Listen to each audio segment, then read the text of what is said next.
Good morning all. इव्होल्युशनचे evidences पाहून आलो आपण पहा, आणि यातला पॅरेंटॉलॉजीचा जो पार्ट होता काल, evidences according to the fossils, म्हणजे पास्ट ऑर्गॅनिझम मध्ये त्यांच्या बॉडीचे जे काही पार्ट राहतात which are sink to the bottom, जे एखादा समजा ओशियन असेल त्याच्या तळाशी म्हणा, किंवा एखादा गाळ असेल साचलेला, किंवा मग स्नो बर्फ, त्याच्यामध्ये प्लांट बॉडी किंवा बॉडीचे पार्ट गाडले जातात, किंवा मग त्याचे इम्प्रेशन्स राहतात आणि त्याला आपण ठसे म्हणतो, आणि त्याच्या आधारावर प्रेझेंट ऑर्गॅनिझम सोबत आपण कम्पेअर करतो आणि अंदाज लावला जातो की अशा टाईपचे ऑर्गॅनिझम्स पास्टमध्ये होऊन गेले असतील, है ना. And then we find out the similarity and differences. हा आपला कालचा टॉपिक होता पहा. आता आपल्याला प्रयत्न करायचा आहे दुसऱ्या ब्रांचच्या साह्यानं की इव्होल्युशनला मॉर्फोलॉजी आणि अॅनाटॉमी या दोन ब्रांचेसचा कोणता सपोर्ट आहे, यावरून कसं प्रूव्ह केलं जाईल की ऍक्च्युली इव्होल्युशन घडलेलं आहे का नाही आताच्या ऑर्गॅनिझम मध्ये, आणि जे आपल्याला फॉसिल्स आढळले है ना, त्याचे आपण काय करू, स्ट्रक्चर कम्पेअर करू. की फॉसिलमध्ये आपण पाहिलं का बा फॉसिलचा अर्थ काय होतो, कोणकोणत्या टाईपचे फॉसिल आहेत. आता तुम्हाला पाहायचं आहे की कंपॅरिझन कोणतं केलं जाते. So our today's topic is evidences, that is morphological evidences and anatomical evidences. सगळ्यात पहिले या ब्रांचेसची इंट्रोडक्टरी इन्फॉर्मेशन घेऊन घेऊ आपण. पहा, जेव्हा आपण 11th क्लासचं इंट्रोडक्शन घेत असतो तर सुरुवातीलाच मी तुम्हाला various branches of the biology describe करून सांगितल्या होत्या, है ना. सायटॉलॉजी आहे, त्यानंतर मायक्रोबायोलॉजी आहे, botany, zoology, morphology, anatomy, physiology वगैरे वगैरे बऱ्याच ब्रांचेस सांगितले आहेत. तर ठीक आहे, एक ओव्हरलुक करू आपण. मॉर्फोलॉजी, इथं हा जो लॉजिकल वर्ड असतो, लॉजी मीन्स टू स्टडी, बरोबर आहे. तर इथं मॉर्फोलॉजीचा अर्थ होतो स्टडी ऑफ एक्सटर्नल फीचर्स, आणि अॅनाटॉमी जर असेल तर याला आपण कन्सिडर करतो स्टडी ऑफ इंटरनल स्ट्रक्चर्स किंवा इंटरनल फीचर्स. कोणताही बायोलॉजिकल लिव्हिंग स्टडी करतो आपण, लिव्हिंग ऑर्गॅनिझमचा स्टडी करतो, तेव्हा पहिला फोकस हाच असतो की त्या ऑर्गॅनिझमची बॉडी कशी आहे, त्याचे आउटर कॅरेक्टर्स कोणकोणते आहेत, ज्या गोष्टी तुम्ही बाहेरून ऑब्झर्व करू शकता त्यांचा स्टडी करणं म्हणजेच तर मॉर्फोलॉजी होय. आणि अॅनाटॉमी, लिव्हिंग बॉडीमध्ये काय आहे तर स्किन आहे, बॉडीतले ऑर्गन्स आहेत, मग इंटरनली कोणकोणते ऑर्गन आहेत, हार्ट आहे, लंग्स आहे, किडनी आहे, त्याच्या आतमध्ये सेल्स कोणत्या आहेत. So that is called as anatomical study. तर म्हणून आपल्याला दोन्ही गोष्टीचा स्टडी करायचा आहे पहा, morphology as well as the anatomy. आणि म्हणून त्यांनी म्हटलं आहे की मॉर्फोलॉजिकल अँड अॅनाटॉमिकल एव्हिडन्सेस कशा करता, evidences in support of evolution. So let's start the evidences related to these branches. आता जे इव्होल्युशनिस्ट राहतात, ज्यांनी स्टडी केलाय, त्यांनी काय केलंय पहा की या ऑर्गनचा जो स्टडी केला त्यांनी, मॉर्फोलॉजी एक्सटर्नल असो किंवा इंटरनल, तर त्यांनी 3 टाईपचा स्टडी केलाय पहा. एक तर होमोलॉजी, एनालॉजी आणि वेस्टिजियल. आता ह्या नवीन टर्म्स कशा काय तयार केल्या पहा. स्टडी तर आपल्याला कम्पॅरेटिव्ह करायचा आहे, पण असे काही ऑर्गन असतील जे स्ट्रक्चरली सिमिलर असतील. काही ऑर्गन असे असतात की फॉसिल आणि प्रेझेंट डे ऑर्गॅनिझम दोघांच्या मध्ये त्यात बराचसा साम्य असते, पण ते साम्य कोणतं, त्यांचा स्ट्रक्चर कसं सारखं आहे ना, स्कलचा शेप असेल, बोन्स असतील बॉडीमधले, त्यांच्यामध्ये सिमिलरिटी आढळली. बाहेरून दिसणारे पार्ट म्हणजे स्ट्रक्चरली सिमिलर जर असतील तर त्या ऑर्गनला तुम्हाला काय म्हणायचं आहे, homologous organ. So the organ which are structurally similar, पण आता मुद्दा क्लिअर करा, फंक्शनली सिमिलर असतीलच याची गॅरंटी नाही. That may be functionally dissimilar, पण महत्वाचा पॉइंट आपला हाच आहे की होमो मीन्स सेम किंवा similar. So the organs which are structurally similar but functionally dissimilar are called as काय, होमोलॉगस. पण असे काही ऑर्गन असू शकतात की जे स्ट्रक्चरली वेगवेगळे आहेत पण त्यांचं फंक्शन सारखं होऊ शकते. So that are called as analogous organ. These are called as what, functionally similar. एक मुद्दा क्लिअर करायचा आहे. आणि हा जो वेस्टिजियलचा पार्ट आहे हा आपण नंतर पाहू, नंतर म्हणजे आजच, पण तो थोडासा वेगळा आहे. आपण पहिल्या याच्यामधलं स्टडी करू. पण काय केलंय, स्टार्टिंगला त्यांनी जे व्हर्टिब्रेट्स आहे आता तुम्हाला माहित असेल जेव्हा ॲनिमलचं क्लासिफिकेशन स्टडी केलं जाते है ना, त्याच्यामध्ये मग युनिसेल्युलर, मल्टी सेल्युलर आणि चालले असे कॉम्प्लेक्स होत है ना, प्रोटोझोआ, पोरीफेरा, सिलेंट्रेटा, हेल्मिन्स वगैरे वगैरे, हा सगळा एक ग्रुपचा स्टडी आहे. तर यांनी काय केलाय, जनरली हायर लिव्हिंग ऑर्गॅनिझम जे राहतात, ज्यांना आपण व्हर्टिब्रेट्स म्हणतो है ना, इनव्हर्टिब्रेट्स आणि व्हर्टिब्रेट, तर होमोलॉगस ऑर्गनमध्ये त्यांनी व्हर्टिब्रेटचा स्टडी केला. आणि आपल्याला माहित आहे व्हर्टिब्रेट्समध्ये आपण पण येतो. म्हणजे असे काही फॉसिल्स, असे फास्ट ऑर्गॅनिझम ज्यांचे बॉडीचे पार्ट हे आपल्या बॉडीशी मिळते जुळते आहेत, याचं कम्पॅरिझन केलं. पहा आपण एक्झाम्पल पाहूया. Among the homologous organ they have taken the example of 4 limbs of vertebrates. पहा कोणकोणते होते. लिझार्ड, त्यानंतर बर्ड, बॅट्स, हॉर्स, इथं व्हेट लिहिले गेलं, इट इज व्हेल, आणि नंतर आहे मॅन. सगळे ऑर्गॅनिझम तुमच्या परिचित आहेत, त्याला काही मराठीत सांगण्याची आवश्यकता नाही. आता पहा यातल्या प्रत्येक ऑर्गॅनिझम मध्ये त्यांनी काय करून पाहिलं पहा, तर यांचे 4 लिम्स कम्पेअर केले. जेव्हा याचा व्हिडिओ तुम्हाला मी सेंड करेल त्याच्यामध्ये इमेजेस सुद्धा पाठवेल, ठीक आहे. तिथे इमेजेस इथं ड्रॉ करणं जरा कठीण काम आहे, पण आपण पुस्तकाच्या लेवलला आपण 2 मिनिटं फक्त एक ऑब्झर्व त्याला करून घेऊ. आता पहा या ठिकाणी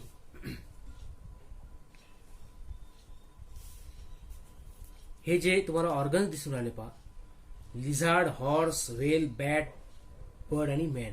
तुम्ही फक्त 2 मिनिटासाठी याला ओव्हरलुक करा की हे बोन्स 4 लिम्बचे दाखवलेत आहे ना. आता याच्यामध्ये सिमिलर काय आहे आणि डिसिमिलर काय ते आपल्याला पाहायचं आहे. ह्या सगळ्या इमेजेस मी तुम्हाला पाठवून देईल लिंक सोबत. आता क्लिअर कसं करायचं, आपण पहिले काय पाहू, या सगळ्यांचे फंक्शन सारखे आहेत का, मग आपण त्याला डेफिनेशन कडे वळूया. 4 लिम्स इन द लिझार्ड काय यूज होत असेल, हा क्रेपिंग है ना, किंवा आपण त्याला क्लाइंबिंग म्हणू शकतो. इन केस ऑफ बर्ड मध्ये 4 लिम्सचा जो पार्ट आहे तो असतो modified, it is modified into the wings, म्हणजे it is use for the flight purpose.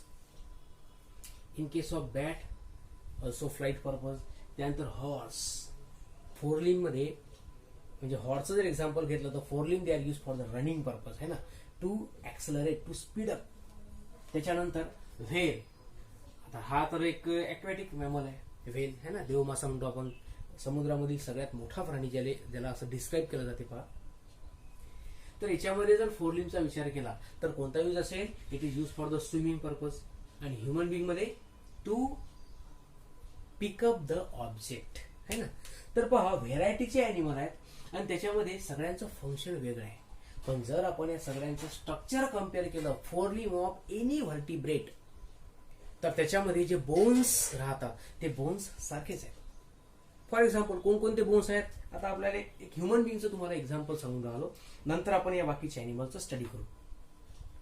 आता एक समजा हा एक 4 लिम्सचा आपल्याला स्टडी करायचा आहे, बरोबर आहे. त्या 4 लिम मध्ये बोन्सचे टाईप कोणकोणते असतात पहा. सगळ्यात पहिले या ठिकाणी हे जे आपल्या दंडामधलं बोन असतं है ना या ठिकाणी, तर याला आपण म्हणत असतो ह्युमरस बोन. काय म्हणायचं आहे, ह्युमरस बोन. 4 लिम मध्ये सगळ्यात मोठं जे बोन आहे ते आपलं ह्युमरस बोन असेल. त्याच्यानंतर हा आपला एल्बो जॉईंट, याच्या समोर है ना, याला आपण मनगट वगैरे म्हणतो साध्या मराठीत. तर या ठिकाणी 2 टाईपचे बोन्स असतात पहा. एक रेडियस असतो मोठ्या साईजचा आणि एक अल्ना, असे 2 बोन असतात. सत्यात असं हाताला माहीत पडत नाही है ना, आणि तसे सेपरेट करण्याचा प्रयत्न पण करू नका. एक इमॅजिन करा, किंवा स्केलेटनचा स्टडी जेव्हा आपण करू तेव्हा तुम्हाला क्लिअरली दाखवलं जाईल का ऍक्च्युली रेडियस कोणता, अल्ना कोणता, ह्युमरस बोन कोणता. तर या ठिकाणी ह्युमरस बोन असायला पाहिजे, त्यानंतर रेडियस आणि अल्ना. नंतर आपण याला रिस्ट एक जॉईंट असतं या ठिकाणी पहा. त्याच्यानंतर कार्पेल, मेटाकार्पेल आणि इथं कार्पेल असतात पहा, हे मेटाकार्पेल. आणि समोरचे जे फिंगर्स आहेत याला आपण म्हणत असतो phalanges. What does they called as phalanges. So all kinds of the bones, that is लक्षातच ठेवायचे तुम्हाला. 4 लिम मध्ये कोणकोणते बोन्स आहेत, ह्युमरस, त्याच्यानंतर काय रेडियस, अल्ना, देन कार्पेल्स किंवा कार्पल्स म्हणतो आपण त्याला. कार्पल्स, कार्पेल म्हटलं तर ते फ्लॉवर मध्ये जाईल. Carpal, then metacarpal, and lastly the phalanges. मग हे जरी आपण या वेगवेगळ्या ऑर्गॅनिझमचं फोर लिम्ब स्टडी करतो, पण त्याच्यामध्ये बोनचे टाईप सारखेच आहेत. हा, लेंथ वेगवेगळी राहील, साईज वेगवेगळी राहील, त्यांची जाडी वेगवेगळी राहू शकते, डेफिनेटली डिफरंट राहणार आहे, बिकॉज अॅनिमल इज व्हेरायटी. अॅनिमलमध्ये जर डायव्हर्सिटी आहे तर त्यांच्या ऑर्गनमध्ये सुद्धा डायव्हर्सिटी असेल, but structurally are similar. Humerus जर समजा या ठिकाणी प्रेझेंट आहे तर सगळ्या अॅनिमलचा ह्युमरस इथंच प्रेझेंट राहील. लेंथ ठीक आहे, कमी जास्त होऊ शकते, depending upon the development, depending upon the evolutionary history.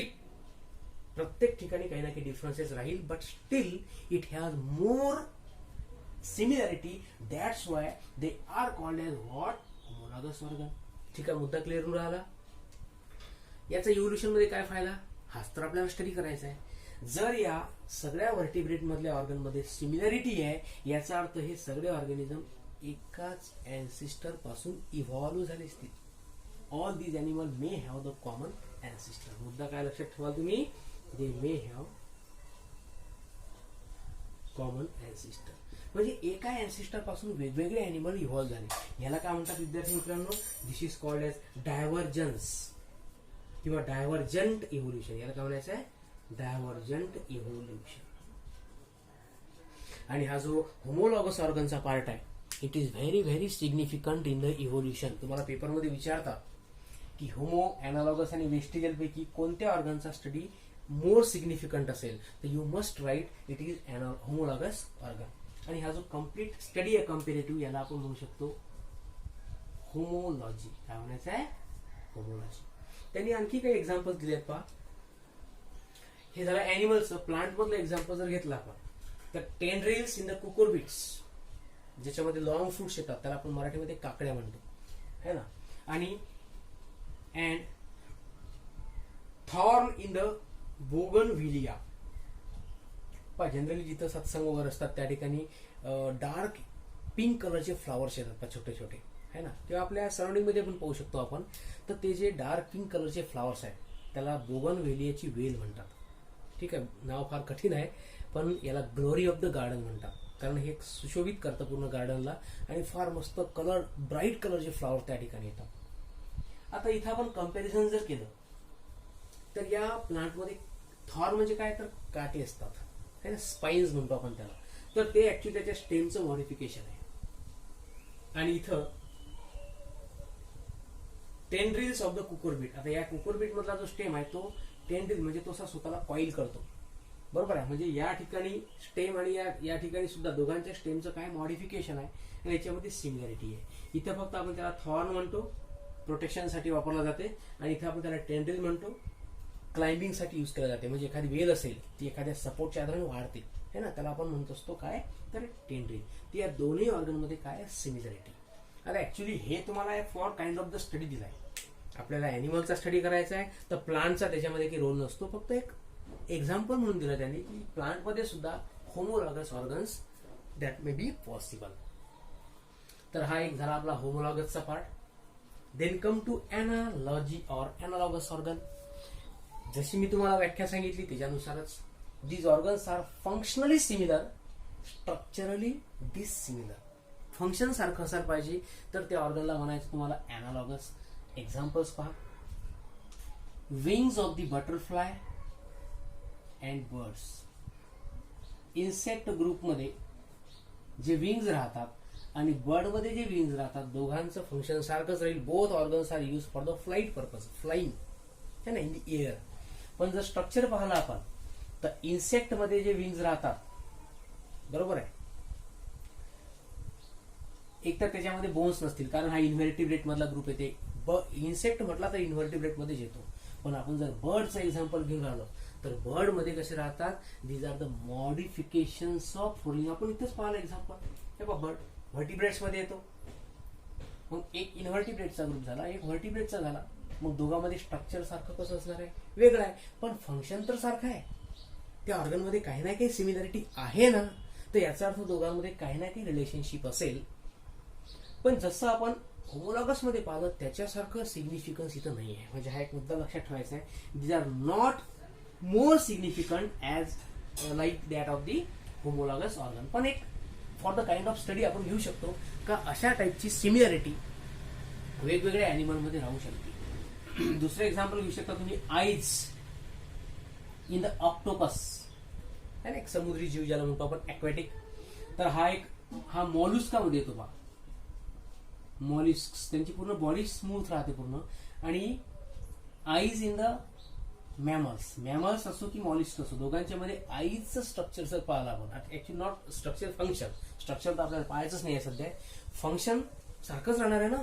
To observe, to see something, एखादा ऑब्जेक्ट असेल, कलर असेल, आहे ना, किंवा कोणती वस्तू एखादी पाहण्याकरता आपण त्याचा यूज करतो. So it is functionally similarity. Flippers of the penguin and a dolphin. लक्षात येत आहे, डॉल्फिन आणि पेंग्विन या दोघांमध्ये फ्लिपर नावाचा जो पार्ट आहे कशा करता यूज होत असेल, हा ते मॉडिफाईड फोरलिम्स आहेत त्यांचे. तर दोघांच्या मध्ये फंक्शन काय राहील, सारखं राहील. स्विमिंगचा पर्पज आहे. आणि फ्लिपरचा ऍक्च्युअली कसं असतं की बॉडीमध्ये जे मॉइश्चर असतं त्याला आपण रिलीज करू शकतो. त्यानंतर आहे प्लांट मधलं एक्झाम्पल आहे स्वीट पोटॅटो आणि पोटॅटो. आता पायाच्यामध्ये स्वीट पोटॅटो जर पाहिला आपण, त्याच्यामध्ये जे रूट्स राहतात ते रूट कसे राहतात, ट्युबरस, दे आर व्हेरी स्वोलन, है ना, अशा टाईपचे फुगलेले राहतात, त्याला आपण ट्युबरस रूट म्हणतो. आणि पोटॅटो मध्ये जर पाहिला आपण तर स्टेमचं मॉडिफिकेशन आहे. हेही अंडरग्राऊंड आहे, हेही अंडरग्राऊंड आहे. ही फूडला स्टोअर करते, ही फूडला स्टोअर करते. म्हणजे फंक्शन दोघांचं काय झालं, सारखं. So it is called an analogous organ. परंतु हे फरक काय आहे त्यातला, स्ट्रक्चरल डिफरन्स कोणता आहे, हे रूटचं मॉडिफिकेशन आहे आणि हे स्टेमचं मॉडिफिकेशन आहे. दोघांचं कार्य सारखं आहे म्हणून त्याला एनालॉगस म्हटलं आहे.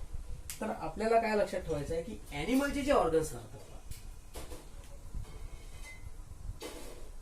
eyes in case of mammals and the octopus, wings in case of butterfly and bird, they have similar in function. याचा अर्थ या ऑर्गॅनिझमच्या ग्रुपमध्ये या इन्व्हर्टिब्रेट आणि व्हर्टिब्रेट मध्ये सुद्धा काही ना काही सिमिलॅरिटी असू शकते, होऊ शकते. अगोदर इन्व्हर्टिब्रेट आले, नंतर व्हर्टिब्रेट आले, त्याच्याबद्दल कन्फर्म आपण सध्या बोलू नाही.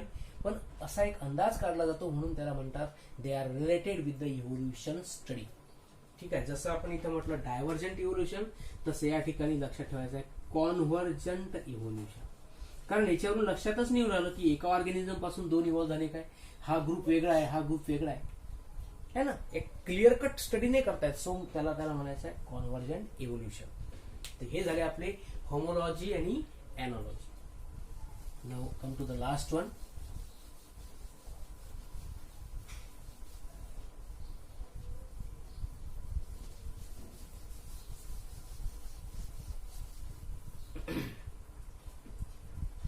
Vestigial organs.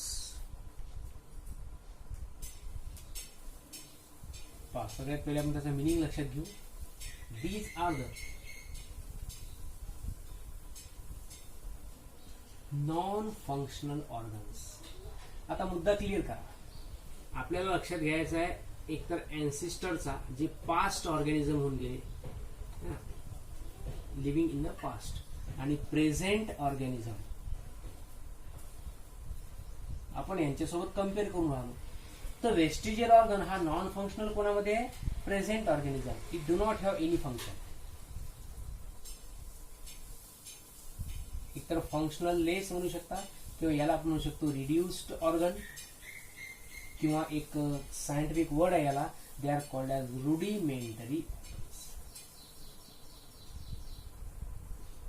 जे रिड्युस्ड फॉर्म मध्ये राहतात, परफेक्ट नसतात, त्याला म्हणायचं तुम्हाला रुडिमेंटरी स्ट्रक्चर.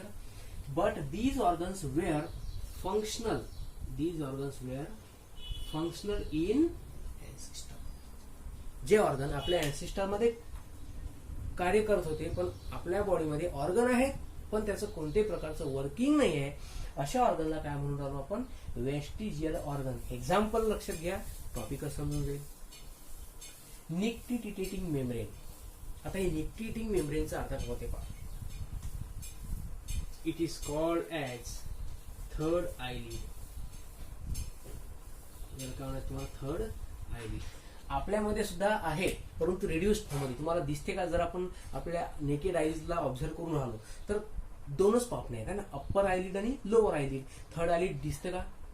परंतु हा आपल्या डोळ्यातला हा जो भाग असतो, अप्पर पोर्शन आहे की हा जो कव्हरिंगचा, तर या ठिकाणी एक लेअर आहे पहा, थीन लेअर असतं, त्याला आपण थर्ड आयलिड म्हणतो. पण ही थर्ड आयलिड आपल्यामध्ये वर्किंग मध्ये नाही आहे, so it is called as vestigial.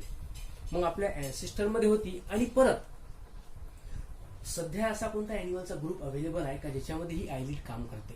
ते एक्झाम्पल लक्षात ठेवा. It is still working in case of amphibians. Example फ्रॉगचं जर घेतलं तर it show its visibility under the water also. पाण्याच्या आतमध्ये जरी असेल तरी त्याला ते क्लिअर कट दिसते. आपण जर पाण्याच्या आतमध्ये गेलो तर आपल्याला एवढं क्लिअर दिसू शकत नाही, कारण आपल्याला दोनच आयलिड्स राहतात, त्याच्यामध्ये थर्ड आयलिड वर्किंग असते. दुसरं एक्झाम्पल देतो तुम्हाला. जर आपण पाहिलं घार है ना, किंवा गरुड पक्षी असेल, तर त्या ठिकाणी पहा तो किती किलोमीटर वरून खालच्या ठिकाणी ऑब्झर्व करू शकते है ना. मग आता एवढ्या फास्ट एअरमध्ये त्याला फ्लाईट करायची आहे, तर किती सारे एअर पार्टिकल आहेत, डस्ट पार्टिकल आहेत, ते त्याला अफेक्ट करू शकतात. पण थर्ड आयलिडच्या साईन तो स्वतःला प्रोटेक्ट करतो, पण आपण नाही करू शकत. हा डिफरन्स आहे पहा, की this particular organ it is reduced in case of the higher animal, पण बाकीच्या एनिमलमध्ये ते काम करते. तर कदाचित त्यांच्यामध्ये ना आपल्यामध्ये रिलेशनशिप असेल, कदाचित त्यांच्या ना आपल्या अँसिस्टरमध्ये सिमिलॅरिटी असेल बराचसा. आपल्याला फक्त एक अंदाज लावायचा आहे. We have to consider that such type of animal may ever existed. असे काही ॲनिमल होऊन गेले का ज्यांचं रिलेशनशिप सध्याच्या या बाकी ॲनिमल्स आणि आपल्यासोबत आहे. इव्होल्युशनचा अर्थ हाच होतो कम्पॅरिझन. दोन ॲनिमलमध्ये सारखेपणा आहे का, त्याचा अर्थ हे इव्होल्युशनमध्ये रिलेशनशिप आहे. एक तर दोघांचा अँसिस्टर सारखा असेल किंवा आणखी बरेचसे मुद्दे. त्याच्यानंतर आहे विजडम टीथ. शब्द ऐकला का विजडम टीथ बद्दल? आता पहा, याला आपण अक्कलदाढ म्हणतो. याचा अर्थ ज्यांच्यामध्ये विजडम टीथ आहे they have more talent. It doesn't matter. Wisdom टीथचा अर्थ काय होतो? वाईल्ड एनिमल मध्ये या टीथचा फार वापर होत असतो फॉर क्रशिंग है ना, and to cut down the more amount of the food material. आपल्यामध्ये ही डाळ येतं, पण ती रिड्यूस फॉर्म मध्ये असते, आपल्या डाळीच्या आतमध्ये फसलेली असते. काही जणांमध्ये ॲबनॉर्मली ही डाळ वाढते आणि त्याला काळावी पण लागते. लक्षात ठेवायचं, एखादं स्ट्रक्चर आहे ज्याचं बॉडीमध्ये वर्किंग नाही आहे, तर याचा earth it is unwanted for the body. तर कधी कधी ते आपल्या बॉडी करता हार्मफुल राहू शकते आणि मग त्याला सर्जरी करून आपण त्याला रिमूव्ह करतो. पण फंक्शन आहे का बॉडीमध्ये? नॉर्मली फंक्शन जे आपल्या टीथचं राहते, क्रशिंग ऑफ द फूड, आहे का तसं या विजडम टीथचं? नाही आहे. फक्त ती ॲज इट इज प्रेझेंट आहे. कदाचित आपल्या अँसिस्टरमध्ये वर्किंगमध्ये असेल, आपल्यामध्ये त्याची गरजच नसेल. म्हणून त्यांनी म्हटलं आहे की wisdom teeth it is the vestigial organ for human being but may be functional for our ancestor आहे. त्याच्यानंतर आहे कॉकिक्स. याला आपण म्हणत असतो कॉकिक्स. याला आपण साध्या भाषेमध्ये मंकी बोन म्हणतो, माकड हाड म्हणतो का नाही. आता याचं वर्किंग काय असतं? जे आपले अँसेस्टर आहेत किंवा सध्याही आपण पाहू शकतो जे मंकीज ग्रुपमध्ये सगळे अॅनिमल आहेत त्यांच्यामध्ये टेल पोर्शन आहे आणि त्याचा यूज ते करतात फॉर देअर बॅलन्स है ना. तासन तास ते झाडावर राहू शकतात का? Because they can balance their body with the help of what coccyx. आपल्यामध्ये ते बोन आहे but we do not have the tail, कारण आपल्याला बॅलन्सिंग करता काय, एकतर आपलं ब्रेन आहे हायली डेव्हलप, ज्याला म्हणतो आपण वेल डेव्हलप ब्रेन असेल, आणि आपल्या इयर ऑर्गन मध्ये सुद्धा एक मेकॅनिझम असते बा कोक्लिअर पोर्शन, तो आपण त्या नर्वस मध्ये पाहू. तर सध्या लक्षात हे घ्या की हा ऑर्गन आहे पण नॉन फंक्शनल आहे, म्हणून त्याला आपण वेस्टिजियल म्हणतो. पण बाकीच्या अॅनिमल मध्ये आहे, त्याचा अर्थ त्यांच्यामध्ये ना आपल्यामध्ये सिमिलॅरिटी असेल. त्यानंतर आहे vermiform appendix. It is the part of intestine.